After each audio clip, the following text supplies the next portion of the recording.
Bismillahirrahmanirrahim. Assalamualaikum warahmatullahi wabarakatuh. Alhamdulillahi rabbil alamin. Hamdan yuwafi ni'amahu wa yukafi'u mazidah. Ya Rabbana lakal hamdu kama yanbaghi li jalali wajhikal karimi wa azimi sultanik. Allahumma salli wa sallim wa barik ala sayyidina Muhammadin wa ala alihi wa sahbihi wa sallim. Subhanaka la ilma lana illa ma 'allamtana innaka antal alimul hakim. Allahumma 'allimna ma yanfa'una wanfa'na bima 'allamtana wa zidna ilma. Rabbana innana amanna faghfir lana dhunubana wa qina 'adzaban nar. Rabbana la tuzigh qulubana ba'da idh hadaitana wa hab lana min ladunka rahmah innaka antal wahhab. Rabbana la tu'akhidhna in nasina aw akhtana. Amma ba'du. Yang kami muliakan pengurus Masjid Nurul Hidayah Tanah Kusir Jakarta, ya. Sesepuh-sesepuh kita yang berhadir, ya. Kemudian yang kami muliakan seluruh ayah bunda, ibu-ibu, abang kakak yang berhadir di pengajian duha Masjid Nurul Hidayah Tanah Kusir Jakarta. Alhamdulillahirabbil alamin. Saya bersyukur sekali pada hari ini kembali bisa bersua dan bersilaturahim, ya, di majelis yang mulia ini. Ya, ini merupakan kunjungan kami yang kedua kali, ya, ke Masjid Nurul Hidayah. Terima kasih atas kesempatan yang diberikan. Senang sekali pada bulan ini saya berkunjung di bulan Sya'ban, ya. Bulan Sya'ban, bulan yang Nabi SAW berdoa, Allahumma barik lana fi Rajab wa Sya'ban wa balighna Ramadan, ya. Jadi kalau ditanya kita Ustadz nih sekarang mikirnya apa? Mikirnya Ramadan. Kalau ada sudah bulan Sya'ban gini masih mikir yang lain, belum tahu lagi Ramadan di depan. Nah, inilah fungsinya ngaji kita sekarang, ya. Saya ini berfungsi hanya sebagai promotor bulan Ramadan hari ini, ya. Datang untuk mempromosikan bulan Ramadan. Akan ada promo besar-besaran ibu-ibu di bulan Ramadan, ya. Karena ada promo gede-gedean, besar-besaran, maka apa yang harus kita persiapkan Ustadz untuk hari promosi itu? Kalau di Amerika ataupun Kanada ada istilahnya dengan Black Friday, ya. Black Friday itu, ya. Jadi jauh-jauh hari sudah iklankan tentang akan adanya Black Friday itu. Persiapkan dirimu, ya, untuk hari Black Friday itu, ya. Belanja habis-habisan, ya. Puas-puasin, ya. Yang nggak ada selama setahun barang hanya pada hari itu yang ada dijual dengan harga khusus lagi. Nah, kita juga begitu, ya. Ini 11 bulan ini, ya, udah kita lewati, akan ada datang 1 bulan, ya. Yang 1 bulan ini Nabi sendiri sebelum datang Ramadan itu Nabi kasih kabar gembira kepada para sahabat akan apa yang ada pada bulan Ramadan. Ini sekarang kan kita belajar sesuatu itu nampak wah kalau ada yang promosikan, kan. Kalau ada yang kasih tahu ini wah gitu. Makin sering kita dengar, makin terasa betapa hebat dan wahnya, ya, betapa pentingnya hal itu. Tapi kalau nggak ada yang ingatin, nggak ada yang ngasih tahu, nggak ada yang promosikan, nggak ada yang iklankan, ya udah barang itu terasa nggak berharga, ya kan? Begitu kan? Hari ini kita perlu seperti itu. Maka bulan Sya'ban sebenarnya Nabi sudah mempromosikan itu dalam doa, ya, sejak bulan Rajab, bulan Sya'ban, ya. Allahumma barik lana fi Rajab wa Sya'ban wa balighna Ramadan. Berkahi kami bulan Rajab, bulan Sya'ban, dan sampaikan kami bulan Ramadan. Artinya ini 2 bulan ini pikiran kita udah ke sana terus, ya. Kalau ibu masih mikir perkara lain, ya, masih mikir masalah lain jauh daripada bulan Ramadan, nah, berarti ibu tidak masuk dalam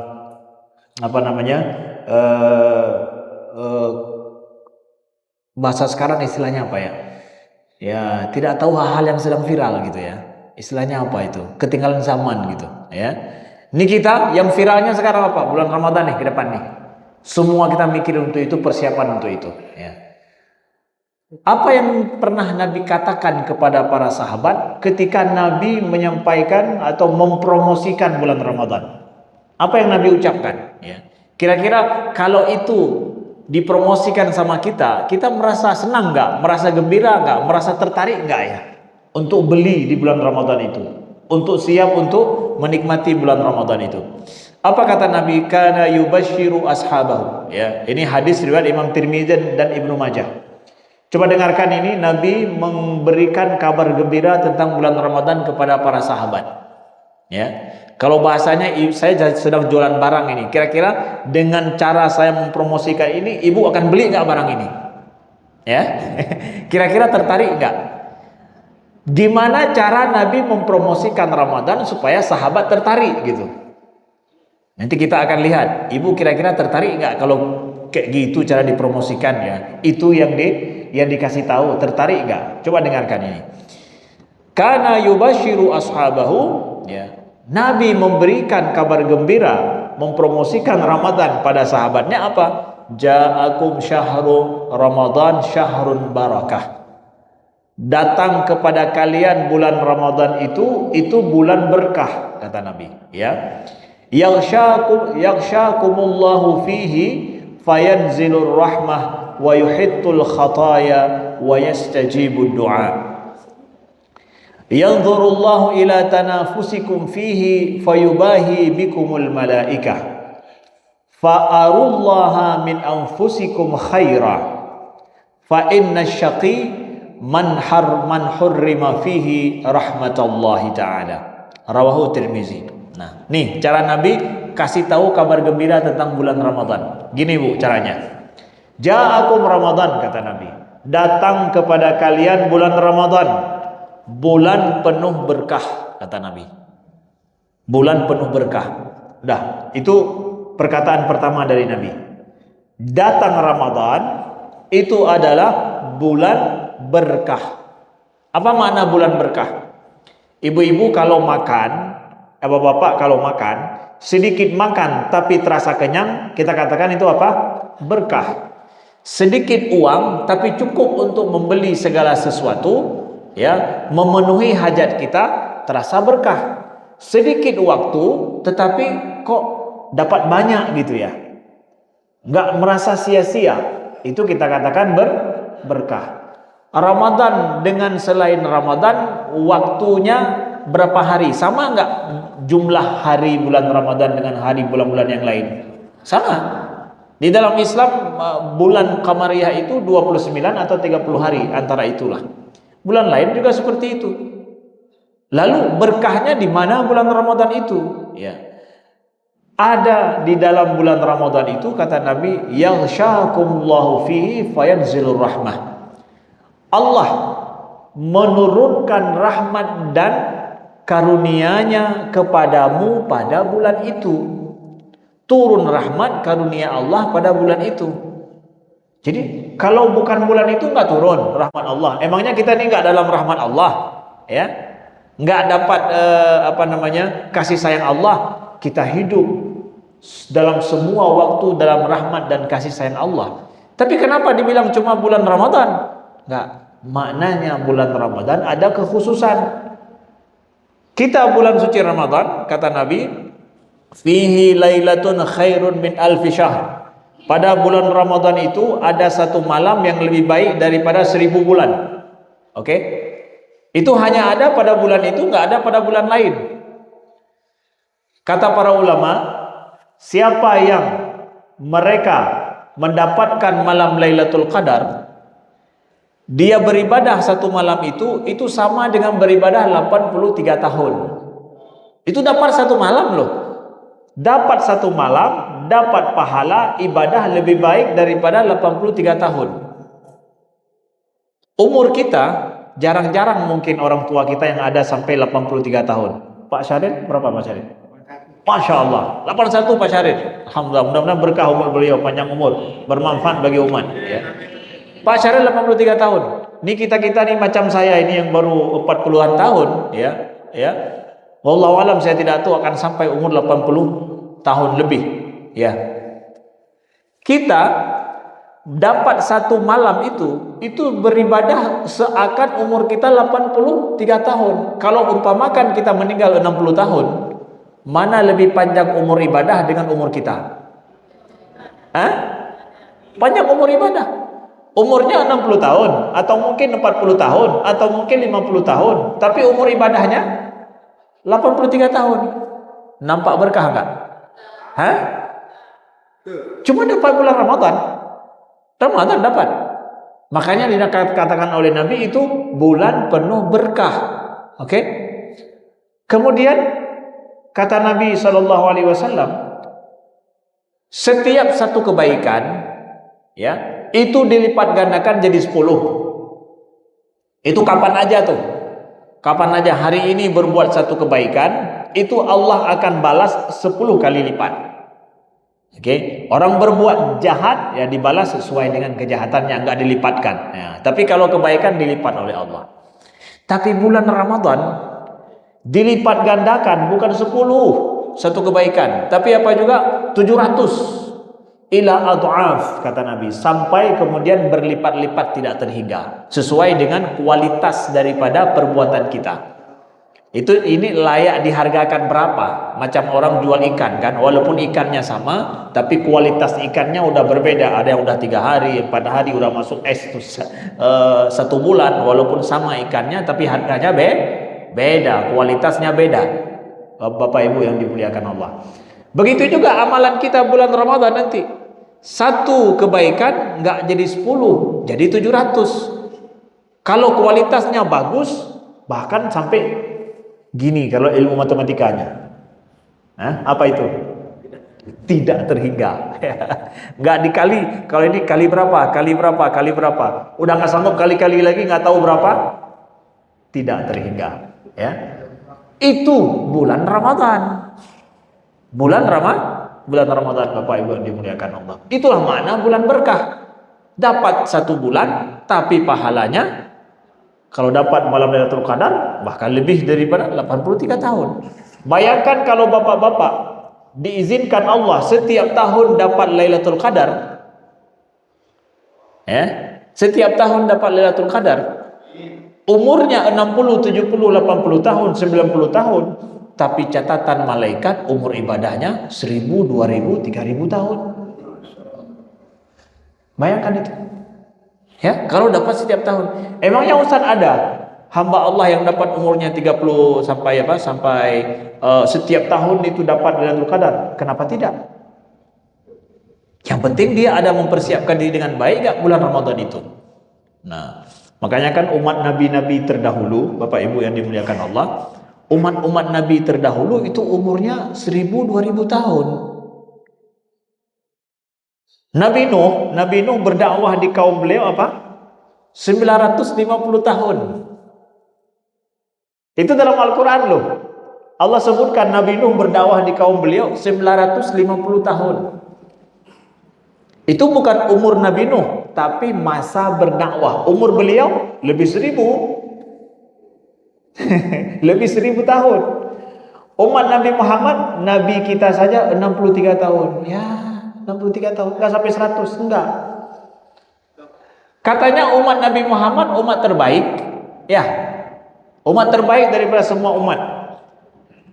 Ibu-ibu, kalau ada umat Nabi terdahulu yang taat beribadah kepada Allah, umurnya 1000 tahun lebih, kalah nggak sama umat Nabi Muhammad yang umurannya cuma 60-an tahun. Jadi hari kiamat nanti pas dilihat, Muhammad, mana umatmu? Itu umatku. Pas dilihat grafik ibadahnya 60 tahun cuma, ya. Sedangkan umat lain 1000 tahun umurnya, taat pada Allah 1000 tahun lebih.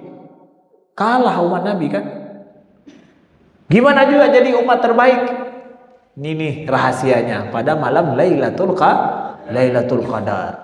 Pas dilihat umurnya, grafiknya kecil, grafik untuk ibadahnya melambung. Ini 1000 tahun cuma 1000 grafiknya, ini 60 tahun grafik ibadahnya 2000 tahun. Di situ hebatnya umat Nabi sallallahu alaihi wasallam. Makanya Nabi katakan, fihi lailatun khairun min alfi syahr. Di dalam Ramadan itu kamu akan dapatkan satu malam yang lebih baik daripada 1000 bulan. Man hurrima khairaha faqad hurim. Siapa yang dia itu tidak mendapatkan kebaikan bulan Ramadan pada malam Lailatul Qadar juga, maka memang dah pantas nggak berhak dapat kebaikan dia. Masa udah masuk bulan Ramadan nggak dapat kebaikan juga, ya udahlah. Berarti nggak ada harapan ini orang, kata Nabi. Ya, Man hurrima khairaha faqad hurim. Yang tidak dapat kebaikan di bulan itu pada malam Lailatul Qadar, ya udahlah, dia memang nggak pantas dapat kebaikan. Nah, ya. Nabi kasih kabar gembira kepada umatnya. Kemudian kata Nabi apa? Yahuttul khataya wa yastajibud du'a.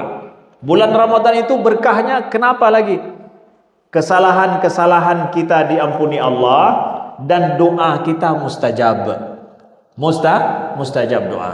Nah, Bapak Ibu yang dimuliakan Allah, Nabi sampaikan bahwa man shoma ramadanan imanan wahtisaban ghufira lahu ma taqaddama min dzambi, dalam hadis yang lain. Siapa yang dia itu berpuasa bulan Ramadan ya dengan penuh keimanan dan mengharap ridha Allah, diampuni dosa-dosa terdahulu. Nah, ini penegasan lain ini dari Nabi nih ya.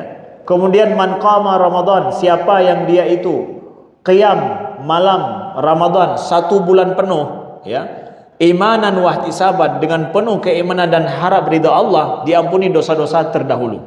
Ini kita dapat 2 hadis nih. Hadis sahih riwayat Imam Bukhari. Apa kata Nabi? Puasa 1 bulan penuh bulan Ramadan dengan penuh keimanan dan harap ridha Allah, ampun dosa terdahulu. Salat qiyamul lail 1 bulan penuh 1 bulan. Jangan suka-suka hati, kalau mood pergi, nggak ada pergi ya. Kalau imamnya bagus pergi, nggak bagus imam ya udah ngopi aja atau di rumah aja nonton drakor ya. Apalagi sambungan drakornya ini nampaknya nih bagus nih depannya nih ya. Nauzubillah, Netflix lagi ya. Orang Jakarta tahu kan Netflix. Kalau orang saya di Aceh di Sigli kurang paham Netflix ya. Tanya nonton Netflix enggak Ustaz ya. Ya, nggak paham mereka ya. Makanya saya katakan di sini kalau orang Jakarta tahulah Netflix ya. Apalagi yang bapak-bapaknya ini kan akan ada liga apa bulan Ramadan nanti? Biasanya makin bulan Ramadan makin banyak liganya. Ya. Nah nih, dia jaga sholat qiyamul lail 1 bulan penuh, sholat tarawih bulan Ramadan. Apa yang akan dia dapatkan? Diampuni dosa-dosa terdahulu. Itu 1 bulan. Bayangkan itu. Full 1 bulan kita melaksanakan, diampuni dosa-dosa yang terdahulu. Ini dia cara Nabi mengasih tahu kasih mempromosikan bulan Ramadan kepada para sahabat. Kemudian apa lagi? Yastajibu doa, Allah mengabulkan doa. Bapak Ibu, bulan Ramadan itu kapan kita mustajab doa? Selama 1 bulan Ramadan itu mustajab doa kapan saja, apalagi habis kita berbuka puasa. Saat berbuka puasa, tengah malam lagi. 1 bulan itu full kita berdoa, itu mustajab doa kita. Maka andalkan dalam bulan Ramadan ada doa-doa khusus yang kita ulangi itu terus setiap hari itu kita minta sama Allah. Mesti ada permintaan andalan. Bulan Ramadan persiapkan. Ibu-ibu, bapak-bapak udah persiapkan nggak? Ini bulan Ramadan depan ini mau minta apa sama Allah? Ya, itu harus ada ya. Terus kita ulang-ulang setiap hari, subuh doa itu, siang doain itu, pagi sore doa itu, malam doa itu, sebelum tidur doain itu, terus gitu. Allah tuh kalau kita minta itu terus dan selalu kita minta, Allah semakin suka sama kita. Beda sama manusia. Kalau jumpa ini minta ini, nanti jumpa lagi minta sama dia lagi itu juga, nanti ngomong lagi, akhirnya apa? Bukannya dikasih gini, tapi itu terus ngomong ya. Jengkel orang. Beda sama Allah. Allah Maha Pengasih, Maha Penyayang. Makin gini kita terus minta itu terus minta, semakin lirih kita meminta, bulan Ramadan lagi mesti dikabulkan sama Allah. Kabulkan sama Allah. Beda sama manusia. Manusia bukan pengasih, bukan penyayang ya. Sekali 2 kali ngomong minta nggak dikasih, ibu diam. jangan minta. Suami juga begitu ya. Bukan cuma orang lain, suami juga begitu ya. Itu terus kita minta nggak, dia akan jengkel, akan marah. Nah, Allah tidak demikian. Yastajibu doa bulan Ramadan. Nah, kalau kita misalkan begini ya, ini perbedaannya. Allah ada kasih kemuliaan secara tempat, secara waktu. Ada Allah kasih kemuliaan secara tempat, itu pergi ke tempat itu mustajab doa. Itu kapan itu? Di mana itu? Di di Mekah. Tapi saya nggak cukup duit untuk pergi ke sana. Katanya kan di depan Ka'bah itu mustajab doa, Ustaz. Iya. Jadi untuk saya pergi berdoa untuk minta anak saya lulus ini, dapat jodoh ini, kemudian minta bisnis saya, minta ini, saya harus pergi ke sana dulu untuk berdoa di depan Ka'bah. Tapi saya nggak punya duit untuk pergi ke sana. Tunggu Allah kasih, bukan tempat yang mustajab doa, tapi waktu. Udah, saya akan tunggu waktu. Waktu itu kapan? Nah, meliputi seluruh dunia, tapi tunggu waktunya. Promosi doa itu akan istijabah doa oleh Allah, nunggu waktunya kapan? Nah, ini Ramadan nih.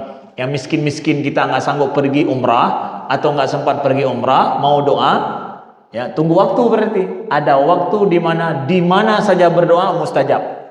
Jadi Allah Maha Adil. Coba kalau seandainya Allah hanya kasih tahu kepada kita bahwa mustajab doa pokoknya di Mekah. Kalau nggak pergi ke sana ya udahlah. Gimana nih kita yang nggak punya apa? Nggak punya modal. Ya saya gimana dong? Udah kamu tunggu waktunya. Ya. Nanti kalau waktu itu datang di rumah berdoa pun mustajab. Itulah bulan Ramadan. Ya. Jadi persiapkan apa? Doa terbaik. Ya, untuk bulan Ramadan. Nah.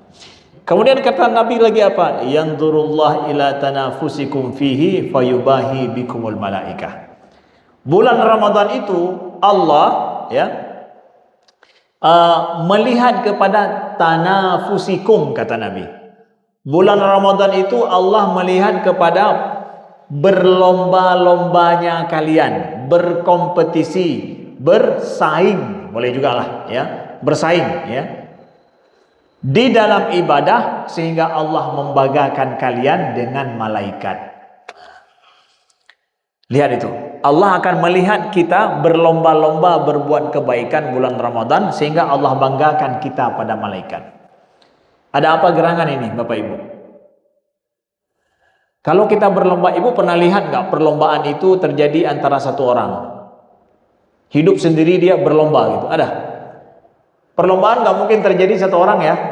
Perlombaan mesti apa? Rame. Dan syarat perlombaan nggak boleh satu orang, tapi ada beberapa orang. Syaratnya lagi apa? Perbuatannya itu mesti sama. Ya, terjadi perlombaan makan kerupuk satu. Ya, kemudian satu lagi bawa sendok, bawa apa? Kalau bulan Agustus apa? Ya, kelereng ya. Yang satu main kelereng, satu kerupuk, satu lagi. Kalau beda-beda pekerjaannya nggak bisa dilombakan. Jadi apa juga? Kalau kerupuknya semua, makan kerupuk semua. Kalau main kelereng semua. Ya. Tapi rame orang, ya kan? Baru bisa dilihat perlombaannya. Ini bulan Ramadan, ya. Kita sama semua nih. Puasa semua, qiyam semua, ya kan? Allah mau lihat kita yang rame-rame ini dalam satu model perbuatan yang sama, siapa yang lebih? Jadi bukan sekedar ikutan. Jadi yang makan kerupuk itu bukan untuk kenyang dia, tapi apa? Lomba kerupuk untuk kenyang atau untuk dapat juara? Dapat juara.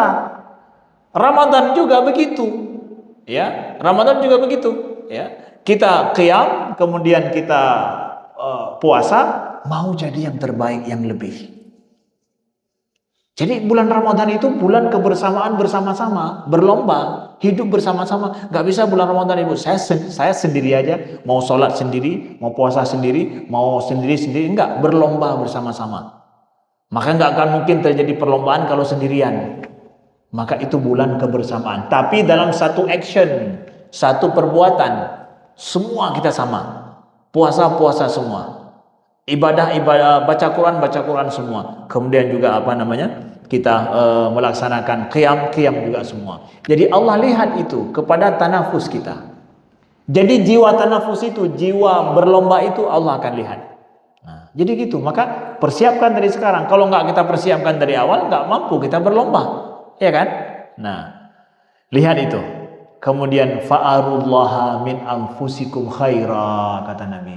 Maka perlihatkan pada Allah dari dirimu yang terbaik. Nah, nampakkan pada Allah, pada diri kita itu yang terbaik bulan Ramadan itu nanti. Jadi kalau saya katakan sama anak-anak muda, itu adalah apa? Nampakkan versi diri kalian yang terbaik itu bulan Ramadan. Kita juga bisa nggak jadi hamba Allah yang terbaik? Bisa tidak ibu-ibu, bapak-bapak? 1 tahun bisa? Nampaknya sulit Ustaz 1 tahun. 11 bulan? Lama juga. Udah kalau gitu 1 bulan aja lah. Jadi hamba Allah yang terbaik kapan? Minimalnya 1 bulan. Ya kalau 1 bulan aja enggak juga menampakkan diri terbaik kita, rencananya kapan? Ya? Makanya kata Nabi ini kan, fa'arullaha min anfusikum khaira. Tampakkan pada Allah diri kalian itu yang terbaik. Tuh lihat. Kapan? Bulan Ramadan. Nah, itu dia. Bulan promosi. Macam kita pergi tempat belanja ya, karena lagi promo barang murah-murah ya, kita yang miskin pula juga kan pergi juga belanja. Kenapa? Itu sesuai dengan ini saya. Tapi kalau bukan bulan promo, bukan tempat promo, kita nggak berani. Kenapa? Nggak cukup duit gitu. Maka kita nampakkan kita kaya pada hari itu. Kenapa? Sanggup belanja di tempat mewah. Tapi kan promosi yang murah-murah tuh. Kita bulan Ramadan tampakkan sisi terbaik kita, siapapun kita. Sesuai dengan kelas kita masing-masing, sesuai dengan kemampuan kita masing-masing. Fa'arullah kata Nabi, ya. Fa inna syaqi man hurrima fihi rahmatullah. Sesungguhnya orang yang syaqi itu artinya apa? Orang yang merana, orang yang dapat jatahnya memang enggak dapat kebaikan, itu adalah orang yang bulan Ramadan itu enggak dapat rahmat sama sekali. Udah bulan Ramadan pun enggak nampak baiknya. Udahlah tuh. Kata Nabi, itulah syaqi. Syaqi itu orang yang ujung akhir hidupnya itu merana, melarat, dan memang na'udzubillah su'ul khatimah.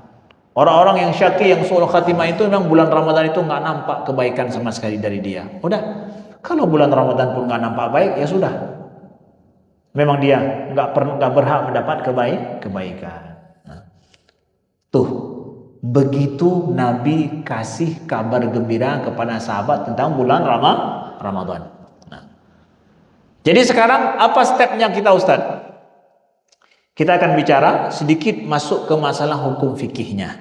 Hukum fikih bulan Ramadan, ya Bapak Ibu. Saya akan bahas secara praktis dan singkat aja. Untuk persiapan kita bulan Ramadan. Nah, kita dapatkan bulan Ramadan itu ada ibadah-ibadah khusus. Ya, ibadah khusus yang pertama bulan Ramadan apa? Ibu-ibu, Bapak-bapak, puasa. Puasa itu menu utamanya. Kalau saya kasih kabar kepada jamaah selama ini, kalau ibu pergi ke sebuah restoran yang punya menu khusus, ibu pergi ke situ mesti makan menu khusus restoran itu. Kalau ibu cuma makan nasi putih sama teh, itu cukup di warteg samping rumah. Nggak perlu pergi ke restoran khusus yang mewah ataupun yang khas. Sekarang bulan Ramadan, kita punya menu khusus bulan Ramadan. Masuk bulan Ramadan harus rasakan menu spesial bulan Ramadan. Menu spesial bulan Ramadan apa? Pertama adalah puasa. Ya, farradallahu alaikum siyamahu kata Nabi. Allah wajibkan bagimu berpuasa pada bulan itu. Nah, untuk mendapatkan fadilah puasa, dia harus sesuai dengan kriteria. Jangan asal kita puasa, itu ada hukumnya loh puasa. Ada kriterianya yang ulama ngarang kitab tebal untuk ngasih tahu kepada kita puasamu supaya diterima Allah ada kriterianya. Nggak sembarangan kita asal puasa. Itulah membedakan ibadah dengan adat. Kalau adat suka-suka hati saya. Tapi kalau ibadah enggak. Harus sesuai kriteria. Ya.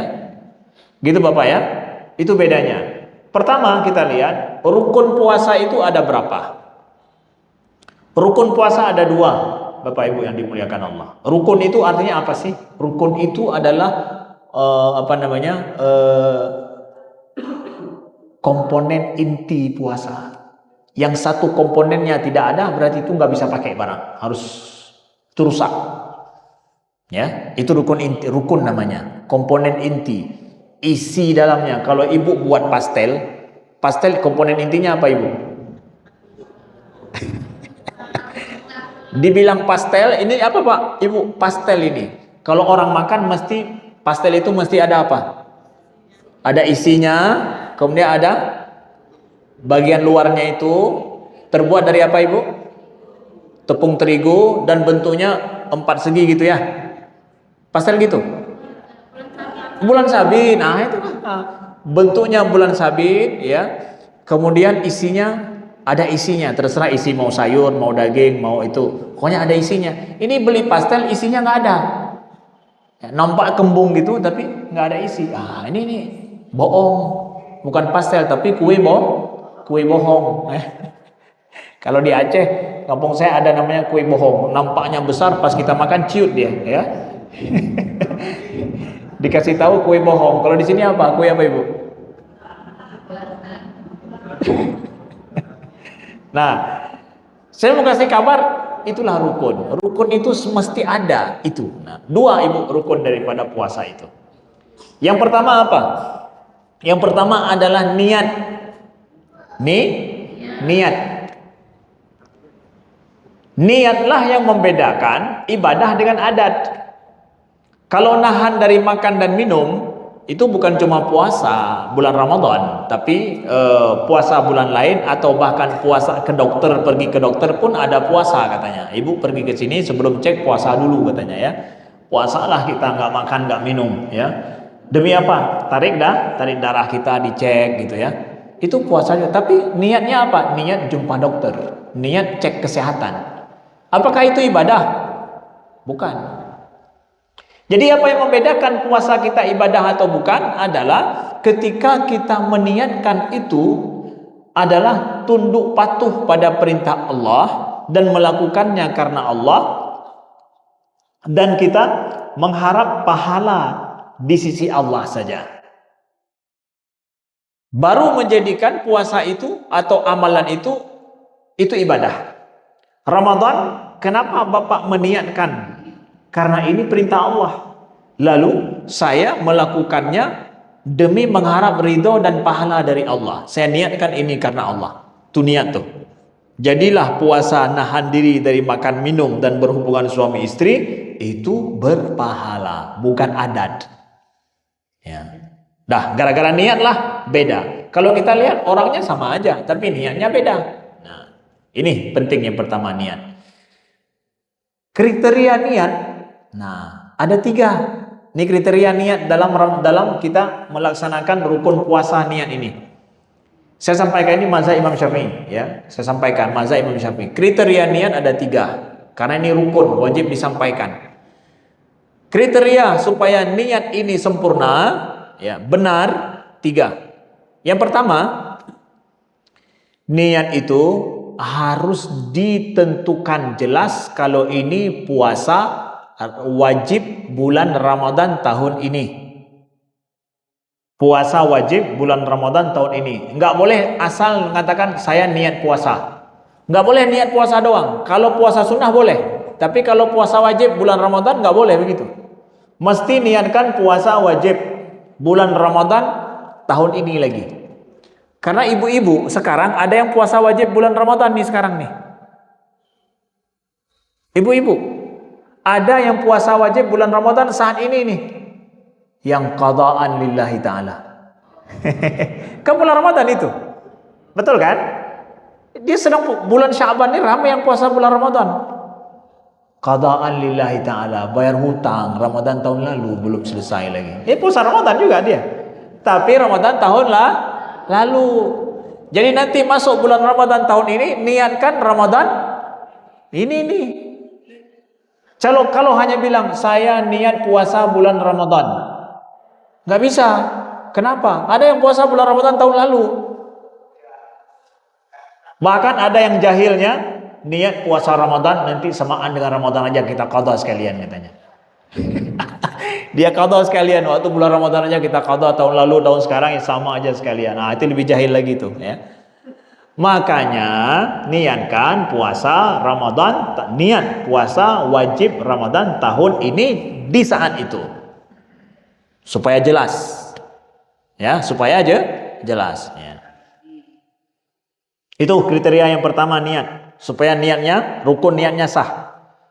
Kemudian yang kedua adalah niat tersebut, Bapak Ibu yang dimuliakan Allah, itu ya kita niatkan sejak mulai malam hari sampai fajar datang. Itu masa niat. Begitu tenggelam matahari,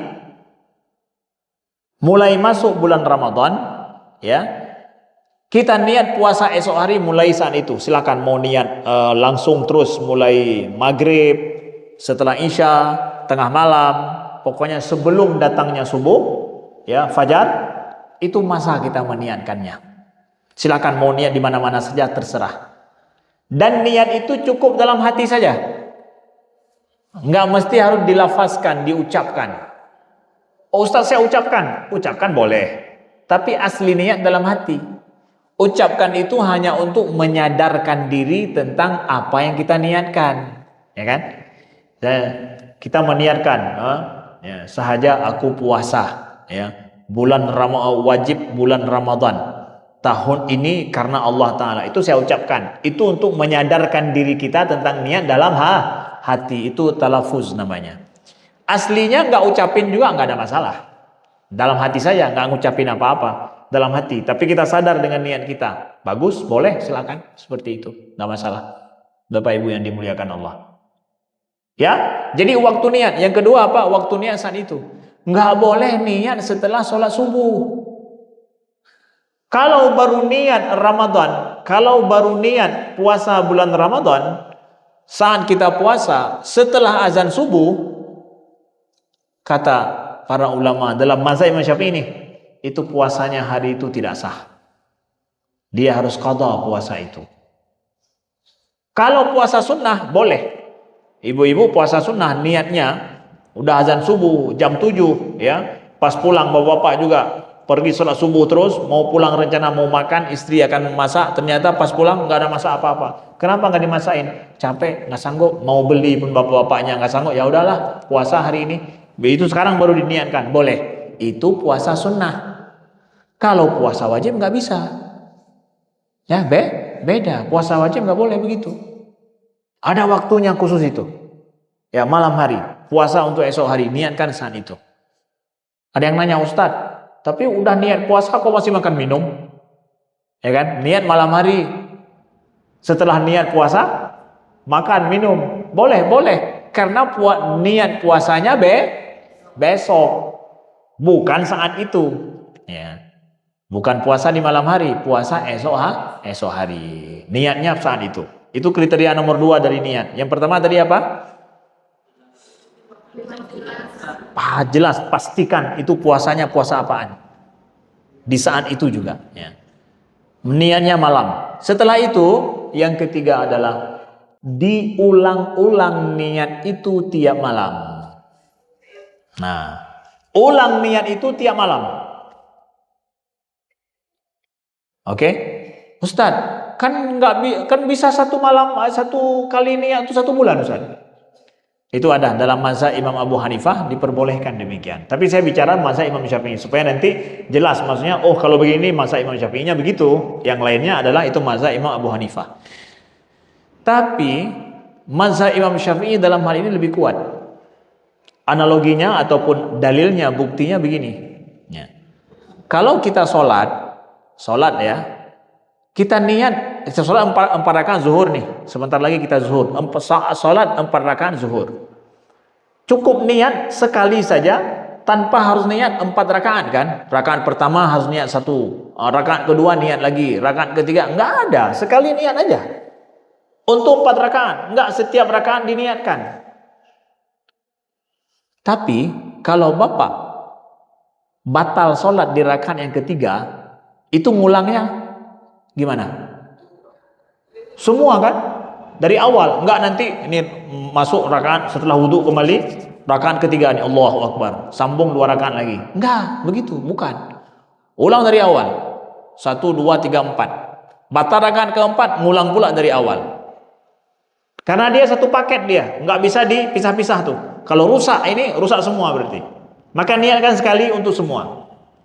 Bulan Ramadan, kalau ibu batal puasa hari kelima, contoh, ngulangnya 5 hari atau 1 hari doang? 1 hari doang. Batal hari ke-20, ya udah 1 hari itu aja. Hari yang sebelumnya nggak terganggu. Berarti itu ibadah satu paket atau pisah-pisah? Pisah-pisah. Hari ini, yang kemarin ya sudah. Jadinya setiap hari ada niat khusus puasa hari itu. Kalau rusak puasa hari itu, ya hari itu aja, nggak terganggu dengan yang sebelumnya. Tapi kalau sholat, bapak rusak di rakaat yang keempat, ulang, ya kan? Nah, berarti puasa nggak diniatkan sekali untuk 1 bulan, karena dia bukan satu paket, tapi parsial ya, terpisah-pisah. Setiap malam kita ulang setiap malam. Nah, gitu. Bukan untuk 1 bulan. Nah, ini mazhab Imam Syafi'i tentang masalah nih niat. Nah, paham ibu bapak ya semuanya? Wah, sulit itu Ustaz, susah itu, lupa kita nanti ya. Ya. Konsekuensinya seperti itu. Ya. Itulah ilmu ya, perlu kita pahami. Lalu kemudian Bapak Ibu yang dimuliakan Allah, rukun yang kedua daripada puasa apa? Rukun yang kedua daripada puasa adalah nahan diri dari segala hal yang membatalkan puasa. Tahan diri kita dari segala hal yang membatalkan puasa. Ini kita mereview ilmu berpuasa lagi. Ya, setiap tahun kita harus review ilmu kita, segarkan ilmu kita. Ya, karena kita menghadapi kewajiban Allah 1 bulan. Ya, macam orang pergi haji juga. Yang pergi haji wajib belajar haji sebelum pergi. Ya, yang nggak pergi haji udah nggak perlu belajar, pulang aja. Ya. Ini juga begitu, yang masuk bulan Ramadan nanti mau puasa wajib belajar sebelumnya. Yang nggak puasa ya sudahlah, pulanglah. Ya gitu. Apa rukun yang kedua? Tahan diri dari segala hal yang membatalkan puasa. Apa aja yang membatalkan puasa? Makan, minum, semua kita tahu. Ya. Tapi makan, minum yang sengaja. Kalau nggak sengaja, nggak batal puasa. Ini yang makan, minum yang sengaja saja. Kalau nggak sengaja, nggak batal puasa. Ya. Begitu juga hubungan suami istri, yang sengaja batal puasa, yang nggak sengaja nggak batal puasa. Ya, emangnya ada hubungan suami istri nggak sengaja?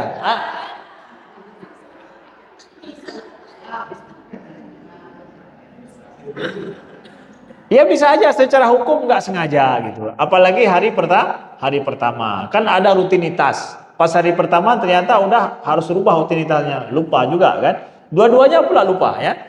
Nah, secara hukum yang sengaja, kalau nggak sengaja nggak masalah. Lupa tidak dianggap ya gitu. Jadi sering-seringlah lupa bulan Ramadan tuh. Ya. Nah kemudian siapa yang makan dia pikir belum azan, maka dia makan sahur misalkan. Ini kan makan minum nih, ini case-nya, kasusnya ya. Ketika dia bulan Ramadan sudah azan, apalagi masa tunggu bulan Ramadan azan dengan iqamah itu kan 15 menit gitu kan, nunggu orang ya datang ke masjid ya. Ketika dia bangun dia pikir belum azan, dia makanlah ya. Setelah dia makan, Allahu Akbar, syahadu an la ilaha illallah. Dah qomat rupanya ya. Berarti azannya sudah lewat ya. Gimana itu? Dia diqadha puasa hari itu. Ini saya kan nggak tahu. Nggak ada urusan Anda tidak tahu. Ini puasa jaga waktu. Ya, kewajiban Allah kan? Kulu washrabu hatta yatabayyana lakumul khaitul abyadu minal khaitil aswadi minal fajr, kata Allah. Makan minumlah kalian sampai jelas pada kalian fajar, kata Allah. Jadi perintah Allah, silakan makan minum sampai jelas kalian waktu fajar. Ya, maka kita harus menjaga waktu fajar itu untuk kita makan minum. Kalau enggak saya jaga, salah saya. Berarti hari itu saya tidak puasa. Artinya apa? Tidak dianggap berpuasa. Harus diqadha hari itu. batal puasa kita hari itu tuh. Makanya seperti kita katakan tadi, berarti ganti hari itu saja. Yang sebelumnya oke, nggak ada masalah. Hari itu aja diqadha. Terus sayanya boleh makan minum dong Ustaz karena nggak dianggap puasa. Nah, inilah masalahnya. Nggak boleh juga makan minum.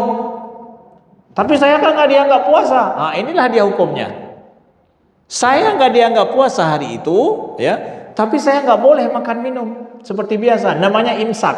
Itulah imsak namanya. Tahan diri dari makan minum tapi nggak puasa. Nggak dianggap ibadah puasa. Kalau orang Aceh bilangnya itu puasa soh. Orang yang dapat kejadian seperti itu puasa soh, bukan puasa sah. Ya. Jadi soh itu kosong. Nah, bahasa Acehnya soh, kasoh sudah kosong. Ya. Puasa soh tidak sah. Ya. Jadi terpaksa harus puasa, tapi anggap kosong, nggak ada apa-apa tuh. Ya. Tapi dia imsak dirinya. Nah, nggak boleh pula dia makan minum. Nah, itulah dia. Makanya jaga diri kita. Tapi Ustaz, ada juga orang yang bilang, Ustaz, saya kan nggak makan sahur, gimana Ustaz? Boleh nggak puasa nggak makan sahur? Inilah penting kita belajar niat. Rukun puasa itu cuma dua, niat sama tahan diri. Ya. Sedangkan sahur bukan rukun puasa. Kalau bapak nggak makan sahur, itu nggak ada urusan, nggak ada. Yang puasa wajib. Ada sebagian anak muda nih, kenapa nggak puasa hari ini? Nggak sempat sahur semalam. Kalau kamu nggak niat semalam, iya. Tapi kalau kamu nggak sahur, nggak ada urusan. Yang penting niat. Ya. Cuma karena udah sering niat sama sahur berbarengan, jadi seakan-akan apa? Kalau nggak ada sahur, nggak ada niat, nggak ada niat, nggak ada sahur. Sahur itu sunnah untuk memperkuat puasa kita, ya. Nggak ada masalah, nggak ada makan sahur. Yang puasa tetap wajib. Cuma sempat sahur, alhamdulillah makan sahur untuk memperkuatkan kita. Yang puasa wajib. Terus saya khawatir, takut nanti saya pitam, nggak makan, nggak minum, saya tumbang gimana? Kamu tetap wajib puasa sampai datang masa kalau pingsan, tumbang atau apa, berarti harus berbuka darurat. Kamu darurat berbuka, ya berarti kamu tidak berdosa. Sedangkan orang yang sengaja tidak puasa bulan Ramadan, ngeri itu, ya. Dosanya ngeri. Bulan Ramadan sengaja tidak berpuasa, ngeri itu. Sebagaimana dilipat gandakan pahala berbuat kebaikan kalau sengaja tidak puasa karena nggak tahu karena apa itu, ya. Pokoknya dia sengaja, ya itu gede, nggak sanggup kita. Ada ulama yang mengatakan bahwa dosanya juga dilipat gandakan karena ini bulan khusus. Ya, nauzubillah, jangan main-main bulan Ramadan itu. Kemudian Bapak Ibu, nggak boleh makan, minum dan berhubungan suami istri. Kalau orang berhubungan suami istri dengan sengaja, gimana Ustaz tuh? Ya, kalau dia melakukan hubungan suami istri dengan sengaja, makan juga dengan sengaja, jelas batal. Hubungan suami istri dengan sengaja tuh. Tapi hubungan suami istri, kalau makan minum bisa diqadha nanti. Tapi kalau hubungan suami istri, ya, ini dapat dendanya berat. Ya. Yaitu dengan puasa, dendanya dia qadha puasa itu hari itu, plus lagi dengan dia puasa denda 2 bulan berturut-turut. Kalau nggak sanggup, maka bayar dengan memberi makan 60 orang fakir miskin. Nah, gitu Bapak Ibu yang dimuliakan Allah. Dan lebih pas lagi apa? Lebih itu lagi apa? Yang kena itu suami doang, istri enggak. Suaminya yang kena denda itu. Puasa 2 bulan atau kasih makan fakir miskin 60 orang. Itu suami aja, istrinya enggak. Itu saya pun nggak tahu ulama kenapa begitu. Kan mendingan kan dua-duanya. Ya, karena kata para ulama yang itu nggak kejadian kalau suaminya nggak mau. Ini gara-gara suaminya lah. Nah, ya, ini suaminya yang digara-gara. Ya. Nah. Padahal kan kalau nggak digoda juga nggak akan kejadian kan. Nah, tapi kita pula yang kena. Ya. Makanya bapak-bapaknya hati-hati. Ya. Kalau nggak mau rugi. Kemudian yang kedua adalah nahan diri dari hal yang serupa dengan makan minum. Nah, ini yang serupa dengan makan minum kata para ulama. Apa itu? Apaan Ustaz sesuatu yang serupa dengan makan minum? Nah, ini yang bisa membatalkan puasa ya. Yang serupa dengan makan minum, ya. Apa itu? masuknya sesuatu benda materi yang terasa ke dalam rongga tubuh yang terbuka secara normal. Nah, masuk sesuatu materi yang terasa ke dalam rongga tubuh yang terbuka secara normal. Hidung kita ini adalah rongga tubuh yang terbuka secara normal. Mulut juga begitu, hidung juga begitu, telinga juga begitu. Kemudian jalan depan, jalan belakang itu juga terbuka secara normal. Ya. Kalau masuk sesuatu melalui itu secara sengaja, itu bisa membatalkan puasa. Nah, ini ambil standarnya itu. Itu standarnya, rumusannya. Maka kalau saya tetes mata di bulan Ramadan, itu nggak batal puasa. Karena apa? Ini bukan rongga tubuh yang terbuka secara normal. Begitu juga kalau seandainya saya menyemprotkan obat melalui mulut karena mungkin dia pernafasannya ada masalah, dia semprotkan gitu, ya. Itu batal puasa enggak? Batal. Karena apa? Itu rongga tubuh yang terbuka secara normal, ya. Disemprotkan benda cair yang terasa lagi, itu membatalkan puasa. Ya, Bapak Ibu yang dimuliakan Allah. Orang yang buat suntik karena penyakit gula ataupun dia mengambil infus, ya, itu batal puasa enggak? Karena apa? Masuknya bukan melalui rongga tubuh yang terbuka, ya. Infus enggak batal puasa karena bukan rongga tubuh yang terbuka secara normal, ya. Yang jangan infus glukos yang merupakan pengganti daripada makanan. Nah, ini dianggap seperti semakna dengan makan minum, itu tidak boleh. Nah, Bapak Ibu yang dimuliakan Allah, ya.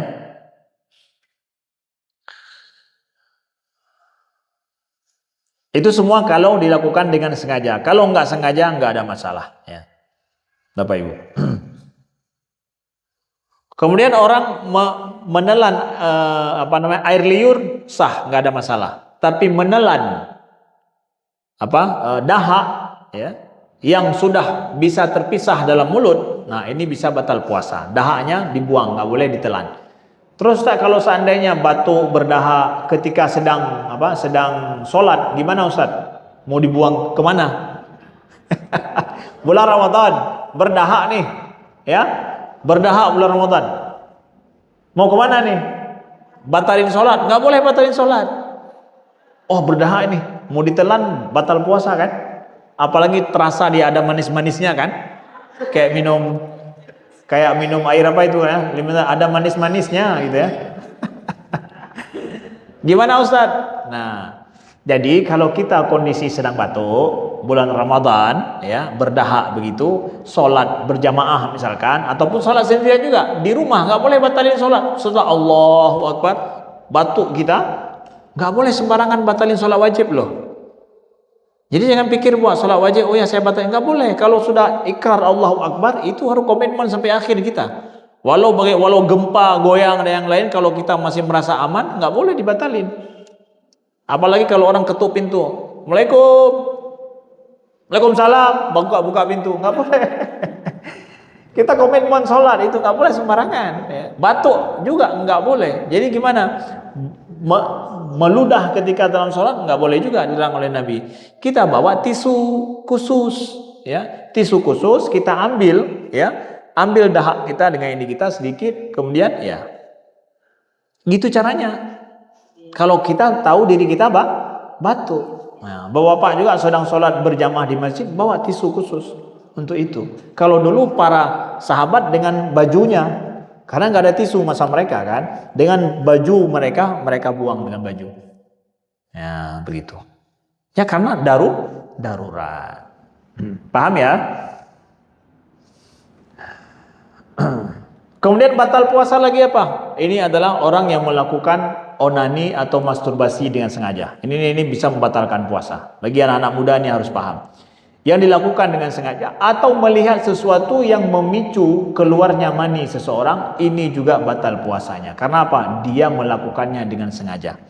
Sedangkan kalau tidur, mimpi dan yang lain di siang hari itu nggak batal puasa, ya, nggak ada masalah.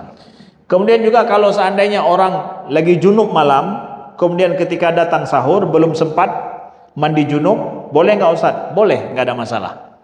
Ya, dia niatkan puasa, yang penting niatkan puasa pada waktunya, kemudian dia mandi junub setelah, walaupun sudah azan subuh baru mandi, nggak ada masalah.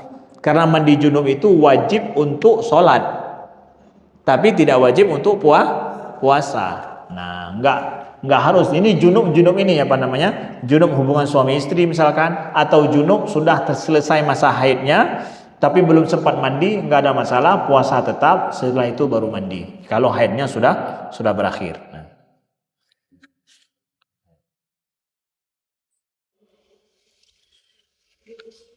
Ya, Bapak Ibu, kalau ada pertanyaan nanti dicatat ya. Kemudian yang membatalkan puasa juga adalah apa? Yang dia seorang datang haid dan nifas, semua kita tahu, dan juga hilang akalnya. Orang hilang akal, pingsan, itu bisa membatalkan puasa. Nah, sekarang saya masuk ke sisi yang lain. Siapa aja yang bulan Ramadan nanti, supaya kita paham, yang dia itu boleh tidak puasa atau bahkan dilarang puasa. Siapa-siapa saja orang yang dia itu boleh nggak puasa dan bahkan dilarang puasa bulan Ramadan. Ada beberapa macam orang yang ada uzurnya. Yang pertama adalah orang yang nggak puasa dan dilarang puasa. Ini bulan Ramadan datang, tapi dia nggak boleh puasa. Yaitu orang yang wanita yang haid dan nifas. Itu dilarang untuk puasa. Makanya ibu-ibu jangan merasa bersedih bulan Ramadan nggak puasa gara-gara datang bulan. Ibu tidak puasa itu taat pada Allah. Memang kita nggak diperbolehkan puasa. Saya nggak puasa, taat pada Allah. Ya. Lalu kalau seandainya ada orang yang ini Ustaz ada rencana mau minum obat biar bulan Ramadan bisa full bisa puasa. Boleh nggak minum obat menahan datang bulan gitu, biar puasanya full? Boleh nggak? Boleh. Para ulama dalam fatwa, ulama Al-Azhar dalam fatwa memperbolehkan itu, boleh saja. Tapi dengan syarat bahwa pil yang dia konsumsikan itu sesuai dengan dirinya, tidak menjadikan bermasalah dengan kesehatannya atau bahkan hilang hilang menstruasinya, hilang dan yang lain, itu berbahaya. Maka perlu pada konsultasi dokter. Karena setiap wanita itu punya hormonnya dia, jadi harus diketahui cocok nggak obatnya. Pak dokter ini ada hadir sama kita. Betul Pak dokter ya? Itu ada orang yang minum pil itu bisa justru hilang menstruasinya. Nah, itu nggak boleh. Kalau itu bahaya bagi dia, nggak boleh pakai. Orang pergi haji juga minum pil itu boleh nggak? Diperbolehkan oleh para ulama, tapi dengan syarat bahwa tidak membahayakan dia. Ya, dengan itu. Kemudian orang yang juga yang uzur, yang tidak bisa puasa, ya orang yang gila ya, ataupun hilang akalnya ya, kondisinya dia dalam ICU, tidak sadar diri, ya udah itu jelas mani'ah ya, itu tidak bisa dia berpuasa. Tapi sekarang ada beberapa macam orang yang dia itu boleh memilih, boleh puasa, boleh tidak, dan dia tidak berdosa. Nah, siapa-siapa aja orang nih? Kalau tadi emang nggak boleh puasa, kalau ini dia punya pilihan, puasa boleh, nggak puasa boleh bulan Ramadan. Yang pertama adalah al-marad alladhi yusabbibu li sahibihi dararan syadida. Orang yang sakit, yang kalau puasa nambah sakitnya, memperlambat sembuhnya. Orang sakit yang kalau dia puasa memperlambat sembuh atau menambah sakitnya. Orang yang ini boleh puasa, boleh tidak. Ini milih dia nih. Tapi Ustaz kalau puasa nambah sakit nampaknya. Tapi mau puasa, jangan ditahan. Ya dia mau milih puasa. Kayak ini pilihan. Kalau nggak mau puasa, boleh silakan. Berarti dia mengqadha pada hari yang lain. Ibu-ibu, sakit itu ada dua macam. Ada sakit ada harapan sembuh, ada sakit nggak ada harapan sembuh. Secara adatnya ya, adatnya nih nggak ada harapan sembuh. Kalau sakit orang itu ada harapan sembuh, dia tidak puasa, maka dia cukup mengqadha saja puasa tersebut, tidak bayar fidyah. Ada orang yang pikir bahwa asal sakit bayar fidyah aja. No, tidak. Bukan demikian. Sakit yang bayar fidyah tidak puasa itu adalah sakit yang permanen sifatnya. Yang secara adat, nih orang sudah tua, udah sakit beginian, udah nggak ada harapan dia mengqadha puasanya. Udah setiap hari dia bayar fidyah, satu hari ganti satu hari puasa. Satu fidyah ganti satu hari puasa, 30 hari 30 fidyah. Kenapa? Ini orang sudah nggak ada harapan sembuh. Begitu juga orang yang sudah tua renta. Tua renta dalam kondisi nggak sanggup puasa lagi, bentar-bentar lapar, ya nggak sadar lagi padahal tadi udah makan, nih juga lapar lagi, ya nggak tahan dia, ya itu juga orang yang bayar fidyah saja, ya nggak perlu nggak puasa dia karena nggak sanggup lagi dia, ya. Jadi sakit ada dua macam. Sakit yang ada harapan sembuh, ibu nggak puasa, bapak nggak puasa, tunggu aja berapa hari kemudian, nanti setelah sembuh sebulan 2 bulan atau mungkin setahun kemudian baru qadha puasa saat dia sembuh, nggak bayar fidyah. Sakit yang ada harapan sembuh. Nah, ini bedakan Bapak Ibu yang dimuliakan Allah. Siapa lagi yang dia itu boleh milih puasa atau enggak? Yaitu orang yang perjalanan safar, ya, musafir. Yang musafir dia boleh enggak ada puasa, tapi dia pilih puasa atau tidak. Kalau puasa boleh, enggak puasa juga boleh. Nah, safarnya ini berapa jauh Ustaz? Dalam mazhab Syafi'i jauhnya itu adalah paling kurang 82 km. Ya. 82 km perjalanannya, dia boleh tidak puasa. Puasa boleh, enggak puasa juga boleh. Tapi dia qadha puasa itu nanti. Dia ganti ulang. Setelah selesai bulan Ramadan, 2 hari dia perjalanan, 3 hari dia qadha setelah itu. Mau puasa boleh juga, apalagi sekarang misalkan pakai pesawat kok cuma 2 jam, setelah itu ya boleh dia puasa, alhamdulillah nggak ada masalah. Cuma nih yang banyak orang yang tidak tahu, kalau mau ambil musafir nggak puasa itu kita sudah musafir sebelum azan subuh. Jangan baru tiket pesawat jam 10 sudah nggak puasa dari tadi subuh. Jadi syarat kita musafir nggak puasa, tubuh kita ini saat masuk azan subuh sedang musafir. Syarat itu syarat ambil keringanan nggak puasa musafir. Jangan bilang saya musafir Ustaz, nggak ada puasa. Buktinya mana? Ini tiket nih. 2 hari lagi ibu baru berangkat udah ada tiket juga, berarti 2 hari udah nggak puasa. Ya. Bukti saya musafir apa? Saat azan subuh saya sedang safar. Ini saya sedang dalam perjalanan. Itu buktinya nih. Ketika dicari secara Google Map, di mana orang yang musafir ini? Ini dia, nggak di rumah lagi nih. Tapi kalau dicari di Google Map-nya, dia masih di rumahnya, ya. Nanti safarnya jam 7, nggak bisa puasa hari itu. Berarti ibu nggak musafir pada saat datangnya wajib puasa. Karena wajib puasa mulai dari fajar kan? Kondisi kita nggak sedang musafir, berarti nggak harus puasa hari itu. Nah, tapi kalau udah berangkat ke airport sebelum subuh, udah berangkat ke airport, nggak udah berarti dari Tanah Kusir udah berangkat, azan subuh nggak lagi di sini, sedang di tengah-tengah lah, bukan lagi belum sampai airport juga. Misalkan udah di mana? Antara airport dengan ini apa namanya? Airport dengan Tanah Kusir. Hah? Udah di tol boleh juga lah, udah di tol ya, udah di tol nih ya, adzan subuh sudah di tol, ini boleh, berarti saya nggak ada puasa hari ini. Nah, karena saya sudah safar tuh, nah, tubuh saya sudah sedang musafir. Nah, gitu dia. Itu syarat kalau seandainya ngambil keringanan musafir tidak puasa.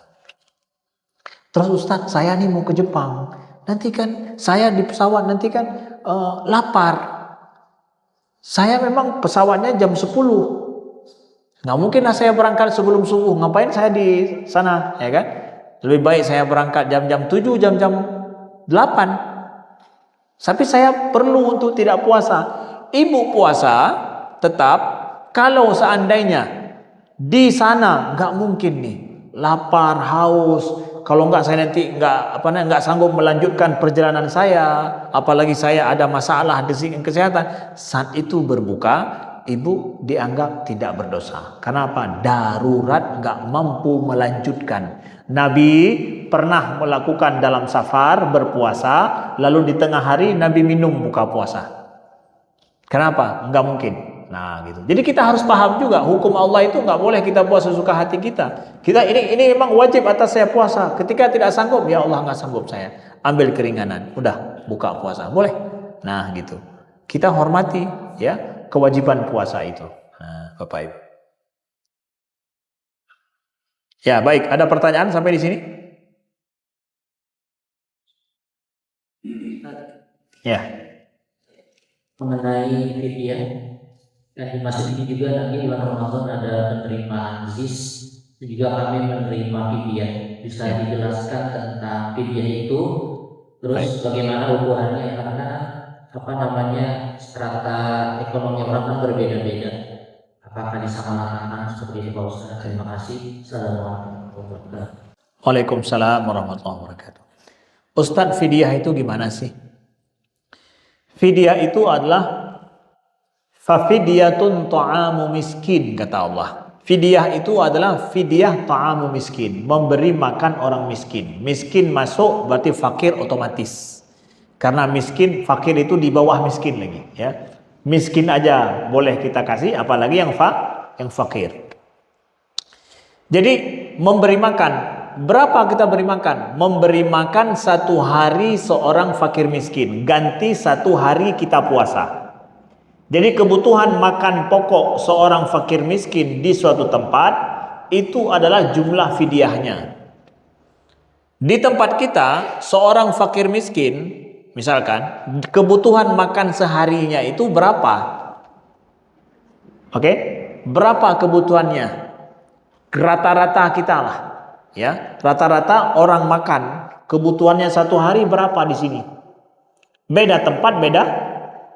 Saya pikir beda tempat, beda harga. Ya, di Jakarta nih kebutuhan orang makannya 2 kali atau 3 kali. Adatnya di sini makan berapa kali? Walaupun orang miskin makan 3 kali juga. Hah? Bukan orang kaya aja makan 3 kali. Orang miskin makan 3 kali juga. Sama ya? Oh, berarti nggak ada yang miskin dong. Miskin juga sempat makan 3 kali. Alhamdulillah ya. Jadi adatnya kalau memang makan 3 kali, ya berarti adatnya 3 kali kebutuhan makannya. Pagi, siang, dan malam. Miskin-miskin orang Indonesia makan 3 kali, jangan main-main ya. Nah, sejumlah itu fidyah yang kita berikan. Karena itu fidyah itu nggak ditentukan ukuran secara pasti dalam Al-Quran. Kenapa? Setiap tempat kebutuhan berbeda. Maksudnya apa? Beri makan 1 orang fakir miskin 1 hari ganti 1 hari puasa. Nah, gitu dia.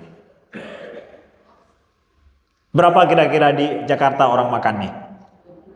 Nah, makannya makan nasi atau makan apa? Nasi? Makan nasi di sini. Ada pakai ikan. Ada ikan juga lagi. Nah, bukan nasi doang. Jadi kalau di sini kita yang bayar fidyah makan nasi plus lauk, ya. Fakir miskin juga di tempat kita ternyata makan nasi plus lauk gitu, nggak nasi doang. Kan hebatnya sama dengan orang kaya juga makannya. Jadi kita bayar sesuai dengan adat di tempat itu. Kalau dia makan nasi plus lauk, ya ada nasi dengan lauknya juga. Itu dihargakan juga segitu. Nah gitu.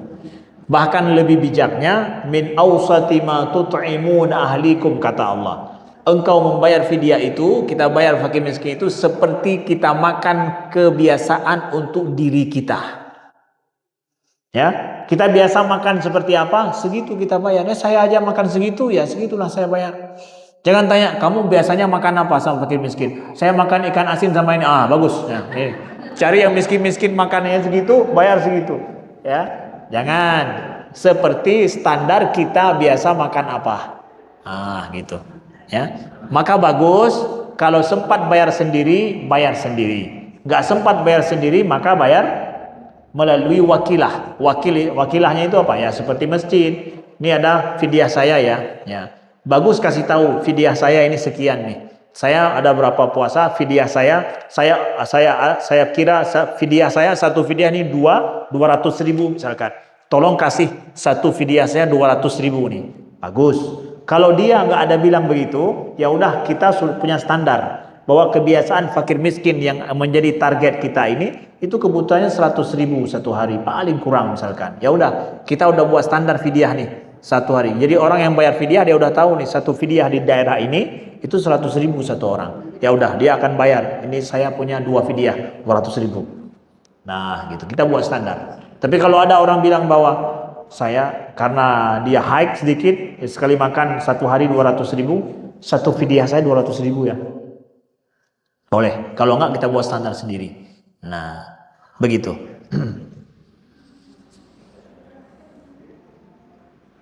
Ada yang lain? Silakan Bapak Ibu.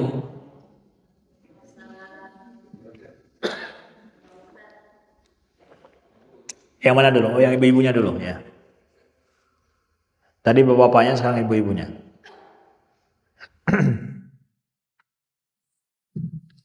Tadi Pak Ustadz katakan memasukkan sesuatu yang terasa pada lubang yang normal biasa gitu. Kalau kita sedang berwudu, seperti kita memasukkan air ke dalam hidung, gimana? Baik, bagus ya pertanyaannya. Ada yang lain? Langsung nyambung.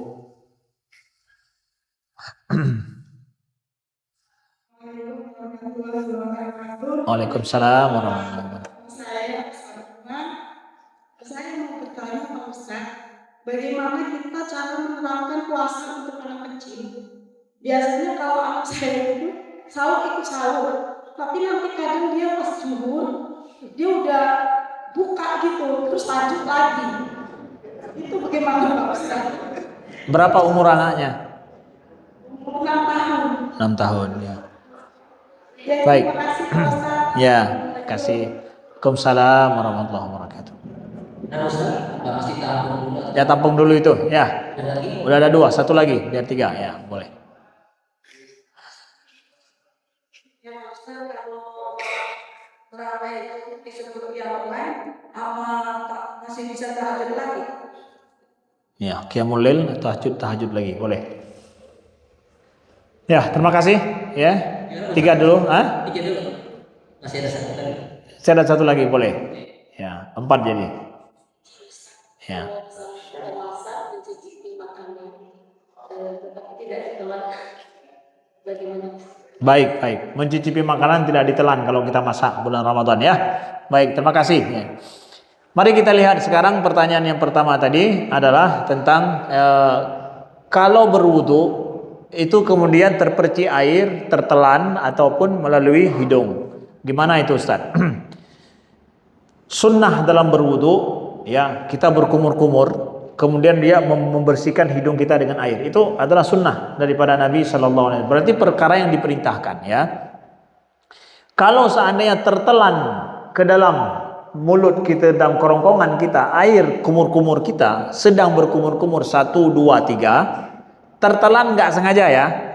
Kalau sengaja jelas, nggak ada cerita kalau sengaja, apapun yang sengaja itu. Yang nggak sengaja sedang berwudu itu dimaafkan. Kalau dia sedang melakukan wudu, oke? Tapi kalau seandainya dia berwudu berkumur-kumur lebih dari 3 kali, ya, kumur-kumur kan 3 kali kan? Tapi ini lebih daripada 3 kali, yang keempat itu tertelan nggak sengaja, itu batal.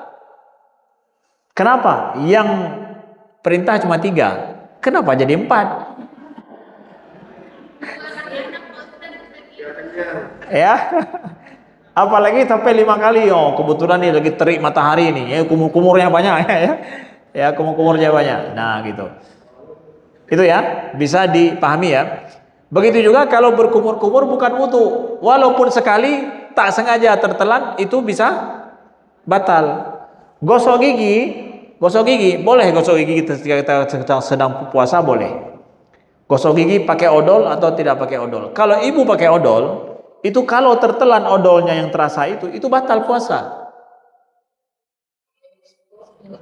Kemudian ada darah di mulut, Ya, sesudah kita baik kita gosok gigi, kita telan itu darah, itu batal puasa. Ya, harus diludahkan, dan kalau pakai sikat gigi itu betul-betul harus bersih di mulut, keluarkan semuanya, nggak ada rasa apa-apa. Nah, itu baru. Begitu ya, paham ya? Ya.